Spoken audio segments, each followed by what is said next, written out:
Another one. She's gonna run. Oh no! My counsel, we need ambulance. Senior officers to the scene. We've got 2 possible fatals. These twins took to the busiest road in all of England. What motivated them is a complete mystery. To see that in front of you, it's traumatic for any person. It's not something that they teach you when you go to police officer school. However, just when they thought nothing weirder could happen, a bizarre crime would completely escalate the case. Police would be baffled by one of the most unusual and mysterious stories.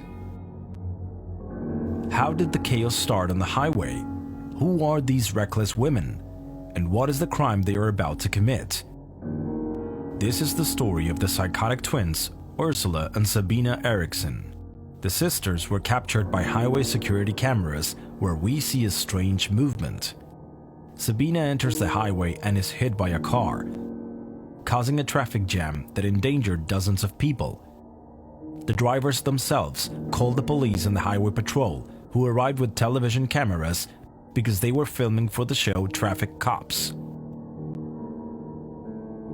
When the patrol arrived, the women were calmly standing on the side of the road with only minor injuries. It looked like everything was under control, with the sisters calmly smoking a cigarette and chatting with the officers. But suddenly and without warning, Ursula ran towards the cars again and was rammed by an 184-pound truck. Amidst the commotion and with the officers calling for help, Sabina also rushes onto the road, and a speeding car rammed her through the air, hitting her head-on with the windshield, causing the woman to lose consciousness. Both twins now lay on the asphalt of the busiest freeway in England. Ursula's legs were crushed, but miraculously she was conscious.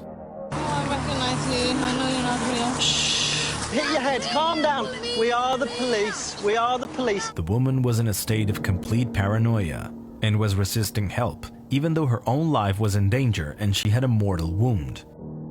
You're hurt. Calm down. Calm down. Calm down. You're hurt. Calm down. In the meantime, despite the violence of the attack, Sabina regained consciousness after 15 minutes, but woke up under an intense psychosis just like her sister. They're gonna steal your organs. It's okay, my love. It's all I'm right. trying to make sure you're okay.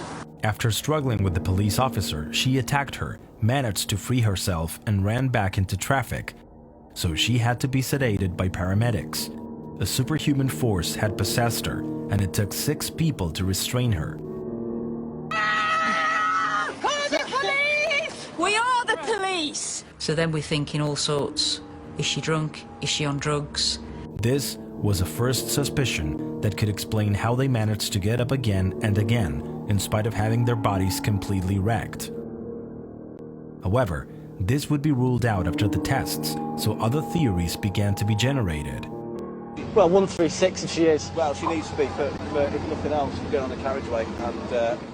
A 136 is a clause in the Mental Health Act, which implies that detainees must be assessed for possible psychiatric disorder. The twins are taken separately to different hospitals and placed in police custody.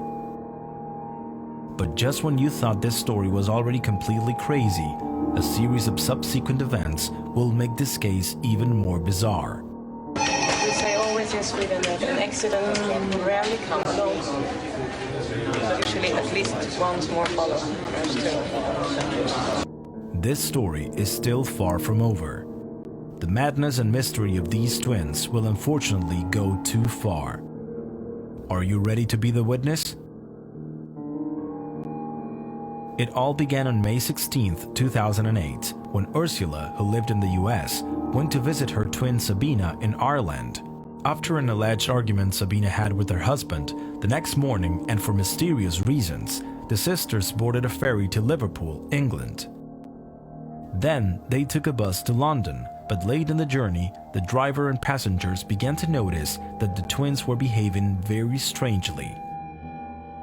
They were particularly overprotective of their handbags and were constantly looking around in a paranoid manner. My main concern was that there was a bomb in the bag. So, the driver decided not to either let them continue the trip on the bus. It was at that moment that Ursula and Sabina made the decision to walk to London. They took the M6, the busiest freeway in England, in the dangerous maneuver that ended in the shocking accident we saw at the beginning. But who are these women? Little is known about the lives of twins Sabina and Ursula Eriksson. They were born in Sweden on November 3, 1967. They grew up in Sun in the Värmland region. Both had a normal and uneventful life until the fateful day when they decided to throw themselves onto the road. However, this would only be the beginning of a macabre story. After spending a night in custody for the incident on the road, Sabina was released and wanted to know about her sister's whereabouts. She began wandering the streets looking for a hotel when she encountered two men, Glenn Hollingshead and Peter Malloy, who were walking Glenn's dog. Sabina told them she was looking for a place to sleep, and Glenn offered to put her up for the night and help her call from home to the hospitals to find her sister. However, Sabina starts acting very strange at Glenn's house. She seemed quite open and warm, but then in the quiet moments, she was getting quite paranoid. She was behaving as if someone was following her, suddenly getting up and constantly looking out the window. The paranoia was such that she would offer them both cigarettes, but when they put them in their mouth, she would take them away because she claimed they were poisoned. I responded a little bit unsettled by this. I'm looking at Glenn for reassurance, and he's like, it's all right, it's all right. When Glenn assured Peter that she was just a woman who needed help, Peter decided to go home, tired of Sabina's attitude, but he never imagined that this would be the last time he would see his friend. The next morning, Glenn started calling his brother to help him find Ursula, and Sabina was completely calm. Glenn went to ask his neighbor for some tea bags, who was washing his car outside his house. He told him that as soon as he was finished with the car, he would go and drop the bags off. But a few minutes later, Glenn comes out of his house, staggering and covered in blood. He said that Sabina attacked him and asked him to take care of her dog, just seconds before he lost his life from 4 wounds inflicted with a kitchen knife. The neighbor, completely bewildered, ran home to call the police, but Sabina quickly fled. The woman again wandered back onto a local road, and as she walked, she banged her head with a hammer she had taken from Glenn's house. That's when a man saw her from his car and stopped to help her. Her hair was like matted with blood. She started getting angry. She was kind of grunting at me. When he tried to take the hammer away from her so she wouldn't keep hurting herself, Sabina pulls out a kind of shingle from her pocket. She hit me over the head, and then she ran to the overpass, and there's like a 40-foot. Sabina jumps onto the freeway again, fracturing her skull and ankles. Josh manages to call the police, and miraculously, once again, Sabina survived and was rushed to the hospital. Once she was released after months of recovery and taken into police custody, Sabina faced trial for ending Glenn Hollingshead's life. When she was questioned about everything that had happened, from her escape from Ireland, the abandonment of her children, the incident on the road to what happened to Glenn, Sabina had only one answer: no comment. She simply kept silent. When her medical records arrived from Sweden, authorities saw that she showed no history of any mental disorder or criminal activity. Sabina was a completely sane person and an exemplary citizen. Surprisingly, and with this information, the woman's defense attorney claimed that Sabina was a secondary victim of Ursula. According to the defense, her twin sister had passed on her insanity to her by a strange psychiatric syndrome called folie à deux or madness of two, also called shared psychosis or shared delusional disorder.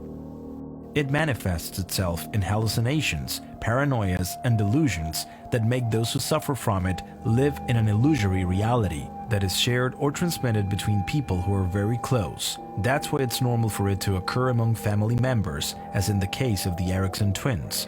One person always has the original psychosis, in this case Ursula, and it manifests itself differently in the infected person, depending on his or her personality. In Sabina, Ursula's domination over her caused her to become infected with her psychotic episode. which is called folie imposée, that is, a person who imposes madness on another. However, Sabina never mentioned Ursula or blamed her for his actions. She just refused to talk about it. The trouble is, you don't have any data about Ursula, and so you've only got half a story, really. Sabina pleaded guilty to the charges, and in 2009, the judge decided to also find her guilty of taking Glenn's life, but with diminished responsibility, because she accepted the defense argument that Sabina was legally insane and experienced a moment of psychosis brought on by her sister and was not acting on her own behalf. But unusually, the video of them on the road was not used in court as evidence. They also argued that at the time of the trial, she was fully recovered from the psychosis. This was a very unusual case. The fact that the defendant was clearly mentally ill at the time of the offence and yet was not mentally ill when she was sentenced, in my experience, I'd never come across that. If the correct clinical evaluations had been done, Sabina would never have wandered the streets. She would never have met Glenn and would never have ended his life. Once Ursula recovered, she was released as she was not charged of any crime and immediately left for the United States. Sabina, for her part, was sentenced to 5 years in Bronzefield Women's Prison in Surrey, England, and subsequently released in 2011.